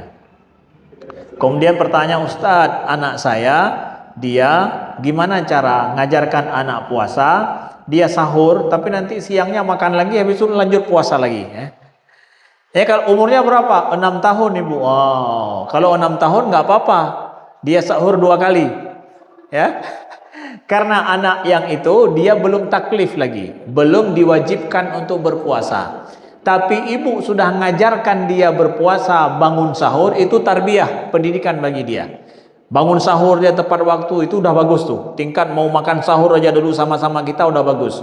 Kemudian dia puasa sama kita setengah hari, karena nggak sanggup dia selanjutnya, karena lapar dia. Maka itu adalah bagian daripada pendidikan dia. Tapi kita kasih tahu asli puasa nggak demikian. Puasa tapi kamu karena masih kecil, ya udah kamu lanjut sahur yang kedua, puasa lagi kemudian, ya biar dia dapat buka puasa yang enak-enak sama kita nanti ya.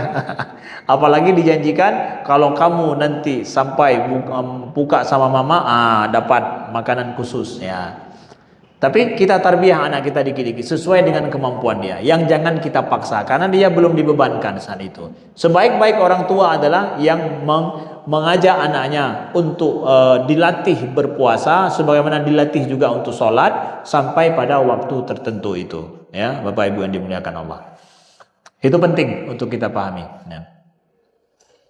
Lalu yang ketiga tadi tentang tahajud ya. Ustadz, kita sudah qiyamul lail taraweh, boleh tahajud nggak? Nah, Bapak Ibu, ada sholat qiyamul lail yang khusus bulan Ramadan, namanya tarawih. Di luar bulan Ramadan itu tidak ada tarawih. Jadi tarawih itu adalah qiyamul lail khusus menu bulan Ramadan. Sedangkan tahajud kapan aja ada. Bulan Ramadan ada, di luar bulan Ramadan juga ada. Jadi setelah saya tarawih mau lagi tahajud, tahajud itu kalau ibu sudah tidur itu namanya sholat, meninggalkan tidur demi sholat itu namanya tahajud. Ya, kita tinggalkan tidur atau sesudah tidur bangun untuk tahajud, untuk laksanakan sholat itu namanya tahajud. Boleh laksanakan lagi tahajud kita. Misalkan sebelum masak nasi sahur, apalagi tinggal dipanasin aja, mau tahajud dulu berapa rakaat, boleh. Kemudian lanjut tutup dengan witir nanti lagi. Misalkan ya, witir 3 rakaat, tahajud 4 rakaat dulu, baru witir 3 rakaat misalkan. Boleh. Atau 1 rakaat, boleh. Silakan dilanjutkan. Ya. Lalu yang terakhir tadi tentang mencicipi makanan. Ya, mencicipi makanan Ustaz. Mencicipi makanan tapi tidak telan Ustaz. Boleh enggak? Kalau tertelan batal puasa. Enggak sengaja tapi tertelannya batal puasa juga. Karena mencicipinya sengaja. Mencicipi sengaja, tertelannya tidak sengaja. Batal puasa. Jadi siap-siap tanggung resiko. Ya. Tapi saya pikir bapak-bapaknya paham lah. Ya. Tapi kalau ibu udah biasa nih, spontan aja pas ambil telan, memang dari itu spontan, memang nggak ada sengaja, ya. Dari ambil cicip itu udah spontanitas, nggak sengaja, nggak paham pun sedang puasa atau nggak puasa, pokoknya udah biasa gitu ya. Nah itu memang mencicipinya nggak sengaja, itu dimaafkan. Tapi ini mencicipi dengan sengaja, tahu nih puasa nih, tapi kan nggak telan, gitu. Habis itu baru tidak sadar diri. Itu batal puasanya tuh. Beda itu ya. Beda kan? Tahu kan perbedaannya ya?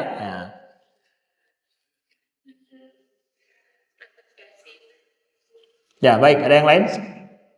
Ya, silakan. Ya, boleh. Bapak-bapaknya sekarang. Pak dokter, silakan. Ini. Assalamualaikum warahmatullahi wabarakatuh. Waalaikumsalam.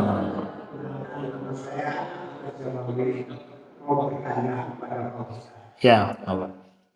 Tentang masalah hukum yang wajib dibasuh apa saja dan yang sunnahnya apa saja mau diterangkan.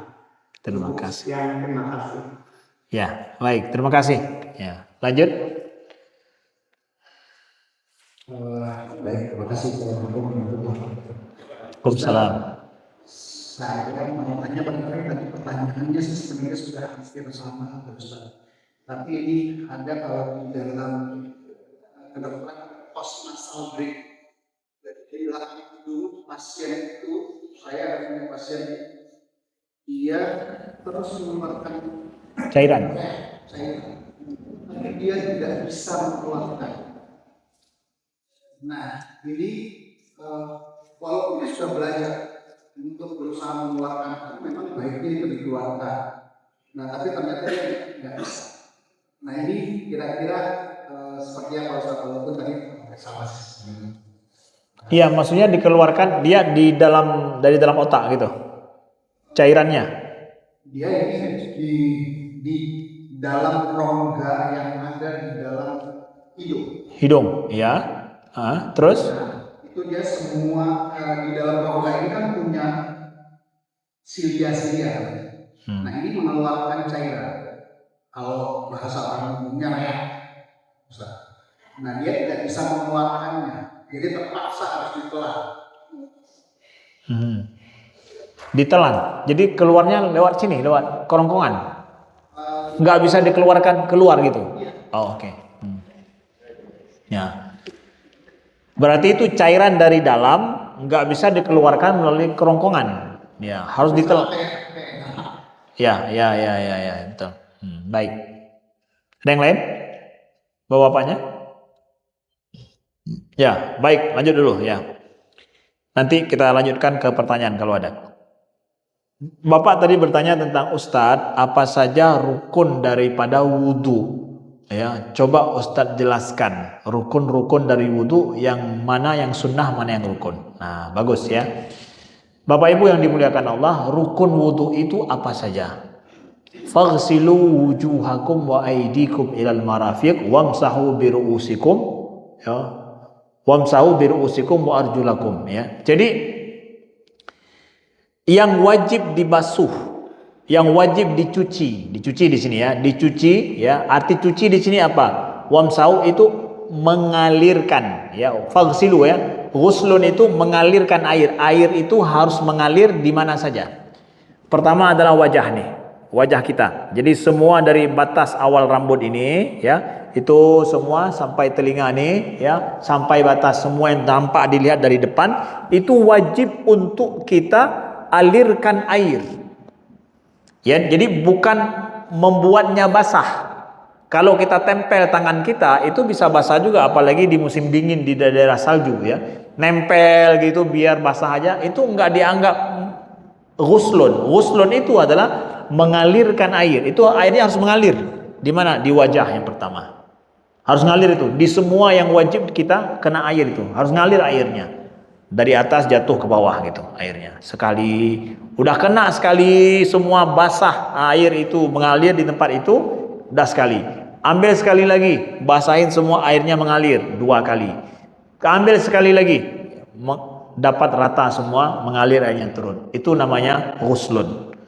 Kemudian begitu juga di tangan nih. Soalnya di tangan, mulai dari ujung tangan sampai siku nih, harus pasti siku ini masuk. Ya. Kena basahnya, mengalir air semuanya. Mau dari ujung sini duluan sampai akhir basuh, atau dari sini juga ke bawah juga boleh. Ya, airnya mengalir, kena semua kulit kita yang di tangan nih. Nggak ada yang tersisa, nggak ada yang nempel seperti ya nggak kena air, nggak boleh. Harus pastikan semua kena air. Airnya mengalir. Ya. Kemudian di mana? Kemudian adalah kepala kita ini. Kepala kita. Kepala kita dalam mazhab Imam Syafi'i ya sedikit saja boleh. Ya, sekena ini juga kita usap. Itu usap, itu enggak mengalir air. Usap saja dengan satu tangan ini, kena satu tangan aja boleh. Paling kurang itu. Kalau mau semuanya sampai ke belakang diusap, itu juga lebih baik. Ya, usap. Itu cukup air tidak mengalir, tapi tangan kita ada air baru. Bukan bekas daripada air tadi, tapi ada air baru kita ambil, kita usap saja. Lalu kemudian apa? Kaki. Kaki. Kaki kita sampai mata kaki. Sampai mata kaki, itu mata kaki yang semua kita tahu, itu mata kaki itu semua harus pasti kita cuci. Dengan tumit-tumit kita dan juga dalam sela-sela itu. Itu airnya mengalir, Bapak. Airnya harus mengalir tuh. Enggak basah, enggak mengalir. Maka sela-sela kaki itu harus dibuat begini nih. Biar pastikan, karena ada orang yang sering pakai sepatu kakinya udah ada gini nih, ya kan? Udah lengket satu sama lain. Kalaupun masuk air, jadi kalau nggak dipisahkan gini nggak masuk air. Terus dimasukin airnya. Maksudnya saya dipastikan tuh semua. Nah, dicuci airnya mengalir. Mata kaki juga sampai ke mata kaki semua basah dengan air mengalir. Oke? Itu udah berapa Pak? 4 ya? Udah 4. Nah, tambah 2 lagi Pak. Apa duanya? Niat yang pertama. Ya, saya katakan ayat Quran menyebutkan 4. Niat yang pertama itu rukun juga. Dari awal niat itu berwudu harus dipasang, wajib dipasang niat itu kapan? Saat membasuh wajah nih. Harus diniatkan untuk kita membersihkan diri supaya kita sholat. Membersihkan diri untuk merafa' hadas, mengangkat hadas pada tubuh.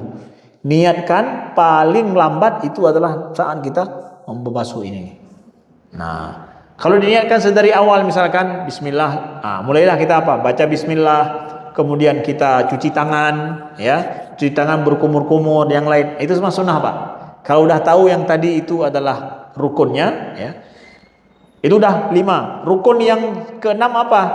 Rukun yang ke-6 adalah tertib. Tertib itu apa? Mulai dari tadi apa? Mulai dari wajah, tangan, kemudian kepala dan kaki. Itu tertib. Jangan kaki duluan, kemudian wajah, kemudian tangan, ya. Kemudian baru ini. Nah, itu nggak boleh, itu tidak tertib. Nggak boleh. Itu harus tertib, itu rukun juga. Nah, jadi ada berapa rukun wudu? 6. Ya, selebih dari itu berarti hidung, kemudian telinga, hidung, kumur-kumur, ya, cuci tangan dulu sebelum ini, itu semua sunnah. Ya, nah gitu. Lalu kemudian ini yang turun dari cairan kemudian tidak bisa dikeluarkan. Yang tidak bisa dikontrol oleh kita, ya, maka itu dimaafkan. Nggak bisa dikontrol. Seperti dahak. Dahak ada 2 versi. Dahak di dalam nggak bisa dikeluarkan. Akhirnya apa? Ditelan saja baru bisa, dikeluarkan nggak bisa. Itu bagian dalam tubuh. Nggak masuk dari luar. Yang bahaya kan masuk dari luar nih. Kalau dia dahak sudah keluar ke mulut, sudah bisa dikontrol, dimasukkan, itu batal karena dianggap sudah bisa keluar tapi dimasukkan. Nah, ini dia. Itu batal. Ya. Udah bisa dikontrol, keluar dia. Dibuang bisa, nggak dibuang juga bisa. Nah, nggak dibuang, ditelan, itu batal puasanya. Ya, sudah ada dalam kontrol. Nah. Kemudian cairan dari dalam dari dalam otak yang keluar melalui hidung, ya, hidung juga, ya. Karena kalau ditarik lagi telan bisa. Itu udah dalam kontrol kita, nggak boleh ditelan. Cairan hidung tuh, cairan hidung yang dari ini dimasukkan keluar. Dalam kontrol kita udah, itu nggak boleh dibuang kalau kita berpuasa. Nah, makanya kalau kita ada masalah dengan hidung, ya, ataupun ya keluar cairan hidung influenza berat, kalau sholat misalkan sediakan tisu saat kita sholat. Pakai kantong ini yang ada kantong ini, taruh tisu di sini, taruh boleh. Ataupun nggak taruh di tangan boleh, karena tangan sendiri setelah itu kita cuci. Nah, nggak batal puasa air hidung itu, ya. Begitu. Nggak batal puasa nggak batal sholat atau batal wudhu, ya, gara-gara itu nggak. Baik, silakan ada yang lain, ya. Assalamualaikum warahmatullahi wabarakatuh. Waalaikumsalam. Ustaz, saya ada pertanyaan. Yang pertama, bagaimana jika kita mau menjalani puasa, baik untuk maupun ya, tapi kita lupa berapa banyak yang harus kita ganti.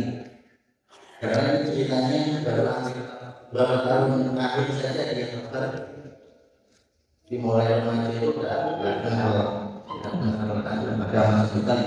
Ya.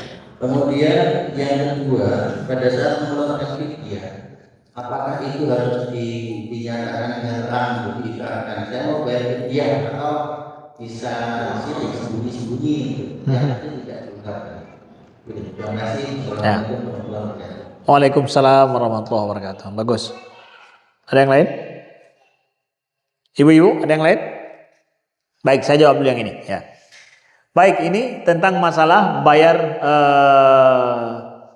qada puasa nih. Qada puasa masa dulu nggak ada puasa ya. Dulu masa jahiliyahnya nggak ada puasa sama sekali misalkan, ataupun puasanya compang-camping gitu. Itu puasa yang nggak dilaksanakan pada saat sudah diwajibkan gimana? Ya diqada puasa itu. Ya pada saat kita tidak sadar diri meninggalkan puasa dengan sengaja, gimana Ustadz? Kita harus taubat dulu ya. Taubat dan mengakui itu kesalahan kita, dosa kita, dan janji sama Allah untuk enggak mengulanginya lagi. Itu penting. Itu dimulai dulu dengan taubat kita. Akui kesalahan kita itu dan kita tidak akan mengulanginya lagi dan minta ampun sama Allah. Janji enggak akan mengulanginya lagi. Itu taubat kita pada Allah. Lalu kita qada. Pertanyaannya, Ustadz, iya oke lah kita qada. Tapi saya enggak paham lagi berapa lama itu. Nah, sekarang saya kasih tahu gimana cara untuk mengetahuinya ya, untuk bisa kita qada. Umur kita berapa misalkan? Umur kita 40 tahun misalkan ya. Ini kita mulailah mimpi. Ingat nggak mulai mimpi kita kapan? Anggap saja umur 15 tahun ya, atau 14 tahun. Sekarang sudah 40 tahun. Berarti umur saya yang semestinya semua wajib puasa itu sudah berapa tahun? 15 kurang 40 berapa? Ya 25 tahun kan. 25 tahun itu adalah berarti sekali 25 kali Ramadan. Oke, semestinya saya puasa. Kita ingat nggak? Pada saat kita disiplin puasa itu kapan? Disiplin puasa artinya ini Ramadan kapan saya betul-betul sudah puasa, umur keberapa? Saat kawin Ustaz. Kawinnya berapa? Ya 30 tahun gitu. Ya 30 tahun saat udah kawin baru mulai rajin puasa, nggak ada tinggalin lagi puasa bulan Ramadan. Nah, udah tuh, udah dapat tuh. Berarti yang kita compang-camping puasanya atau bermasalah puasa kita berapa?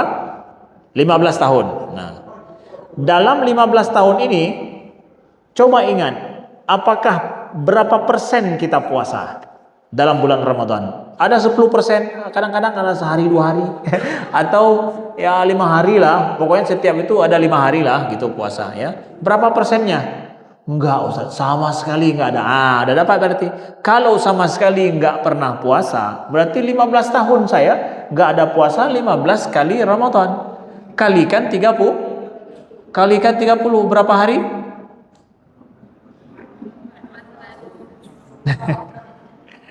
Kalikan itu. Wow, dapatnya 400 lebih Ustaz. Waduh. Terkejut tubuh ini kan. Itu harus saya qada semua. Silahkan, masa umur masih hidup kita bagi, saya pakai Senin Kamis aja lah. Udah dapat angkanya nih 400 misalnya, dapat kita yakinnya saya ini nih, angka yakin saya, bukan prediksi paling meyakinkan. Wujudkan itu, dapatkan itu ya, dapatkan angka meyakinkan sama kita. Lalu kita bagi, mau puasa Senin Kamis, tapi orang pikir rajinnya puasa Senin Kamis ya, padahal qada puasa itu semua tuh ya. Qada puasa wajib dulu. Boleh dapat 2 pahala. Qada dapat, maka sunnah juga dapat. Senin Kamis. Dalam Senin Kamis dalam setahun berapa itu? Misalkan ya, berapa dapat? Setahun ini udah dapat ya 100 hari, 200 hari, 150 ya. Kemudian tahun depan, udah dalam 3 tahun, 4 tahun kita selesaikan itu semua. Ustadz nggak sanggup Ustadz, terlalu banyak ini, bahkan lupa-lupaan akhirnya gara-gara ini. Nah, saya mau bayar fidyah. Kalau nggak sanggup untuk, ada sebagian orang kalau puasa emang berat bagi dia. Ada orang kalau ibadah puasa berat, tapi ibadah yang lain mudah bagi dia. Ya, kita nggak memungkiri seperti itu. Maka dia bayar fidyah setiap 1 hari itu. Misalkan 400 hari dia dapat, maka dia bayar fidyahnya. Dia cicil, untuk tahun ini bayar 50 dulu, tahun depan 50 dulu, tahun depan 50 lagi misalkan. Tapi pada aslinya dia qada. Tapi kalau nggak sanggup dia qada betul-betul, baru dia akhirnya jalan keluarnya dengan fidyah. Ya, begitu. Dapatkan angka itu. Sesulit apapun dapatkan angka itu. Buat prediksi sendiri. Sebelum Allah memperhitungkan kita, perhitungkan diri sendiri. Nah. Lalu kemudian pertanyaan yang kedua tadi apa? Baik. Fidyah itu ketika kita bayar harus kita declare atau cukup dalam hati aja. Nah, bayar fidyah dengan bayar zakat sama enggak? Kalau kita bayar modal begitu kan mirip-mirip aja kan? Apa yang membedakan ini fidyah, ini zakat? Niat. Zakat kita bayar nggak mesti harus kita kasih tahu ke orang ini zakat saya, nggak harus. Saat kita beri, saat kita keluarkan, itulah saatnya kita niatkan ini zakat saya. Saat kita keluarkan. Fidyah juga begitu. Saat kita memberi, saat kita mengeluarkan fidyah, itu kita niatkan ini fidyah saya. Misalkan ini ada di masjid kita Nurul Hidayah ada menerima fidyah misalkan. Khusus ini fidyah bedakan dengan zakat ya. Fidyah misalkan ya. Fidyah ini saat kita taruh di kotak fidyah, kita niatkan fidyahku, ya Allah ini fidyah puasaku 5 hari. Niatkan itu. Saat kita keluarkan, ini bukan zakat nih, bukan sedekah, udah kita niatkan itu. Pengurus masjid mengambil itu, ini adalah titipan fidyah orang nih, udah diniatin fidyah, nggak boleh pakai untuk pembangunan masjid, bayar listrik dulu nggak boleh, bayar air dulu nih yang itu nggak boleh, itu niat fidyah orang, bayar fakir miskin, makannya, bukan beli bajunya, nggak ini makan nih, karena fidyah kasih makan, bukan kasih baju. Nah, tunaikan karena kita mewakili orang yang telah meniatkan itu. Nah, itu aja. Dan yang ini nggak mesti harus kasih tahu bahwa ini fidyah. Ya, pokoknya ini untuk makan. Ya, kalau mau dikasih, ini Bapak Ibu yang terima ini semua makan ya, boleh juga. Ya, tapi niat daripada itu yang paling penting yang dicatat oleh Allah. Nah, gitu. Ada yang lain? Sebelum kita tutup? Ya, silakan. Masalah fidyah.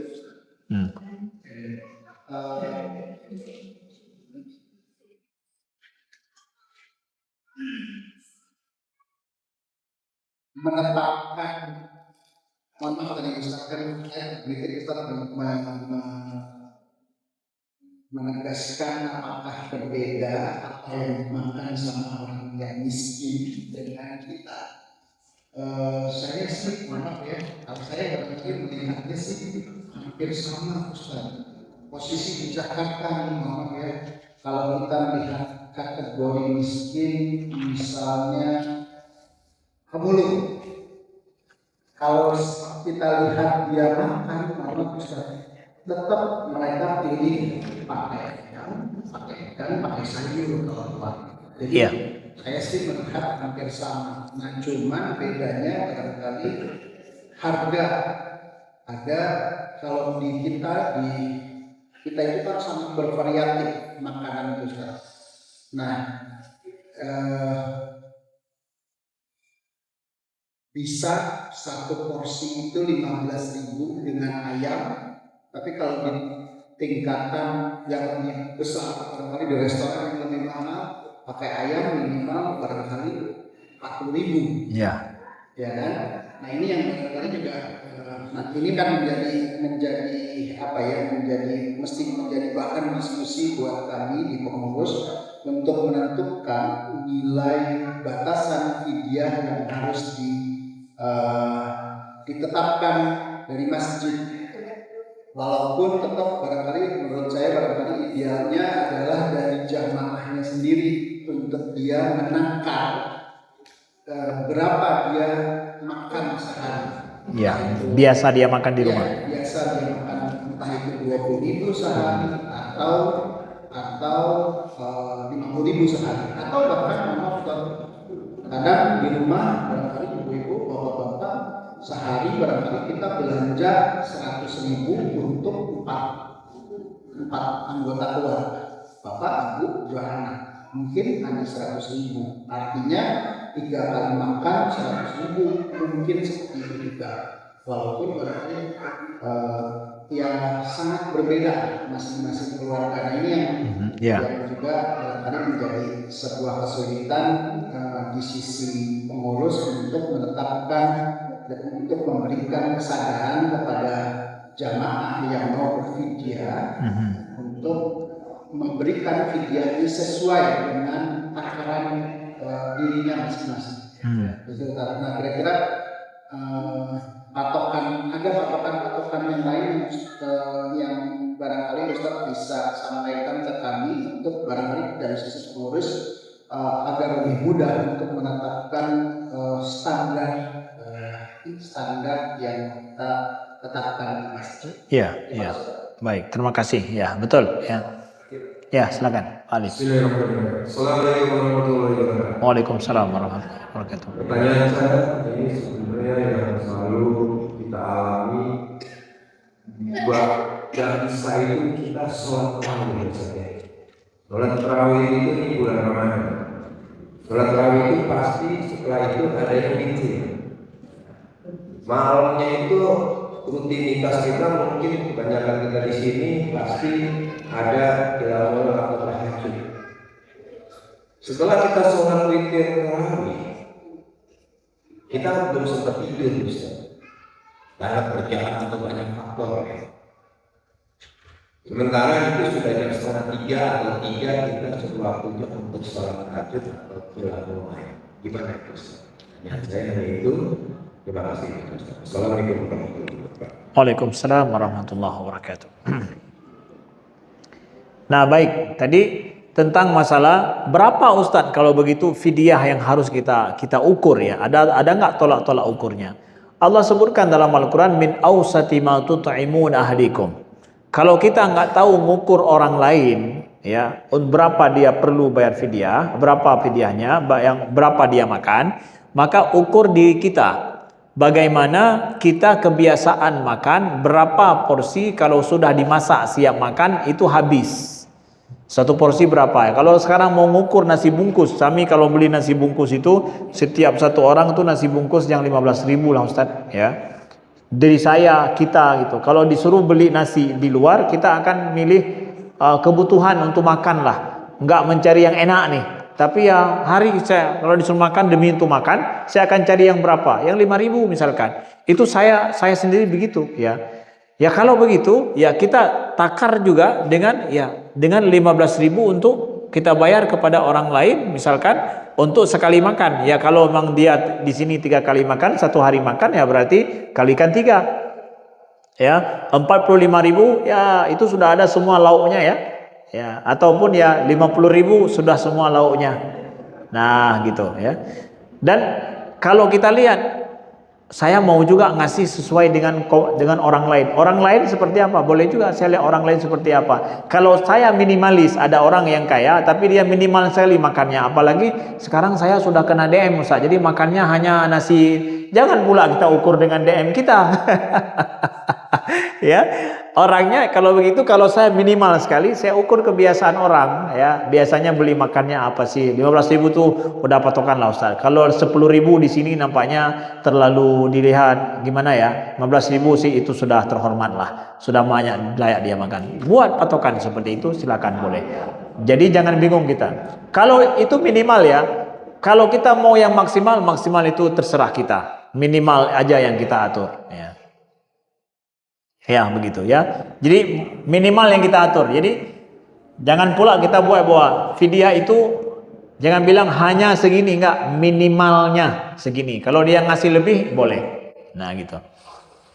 Lalu ini pertanyaannya menarik. Kita sholat tahajud sholat witir Ustaz. Ya, setelah tarawih ada witir. Nah, setelah itu enggak tidur. Habis itu mau sholat qiyam lagi. Gimana dengan witir tadi? Nah, witir itu adalah sholat sunnah menutupi semua sholat malam. Jadi artinya dia dilaksanakan setelah sholat lain selesai, witir itu penutupnya. Nah sekarang orang setelah sholat tarawih, ya Pak Ali, setelah sholat tarawih langsung witir kan? Ya langsung witir. Yang witir itu artinya apa? Dia udah nutup sholat, berarti nggak ada sholat lagi malamnya. Berarti dia udah nutup. Tapi kok sholat lagi?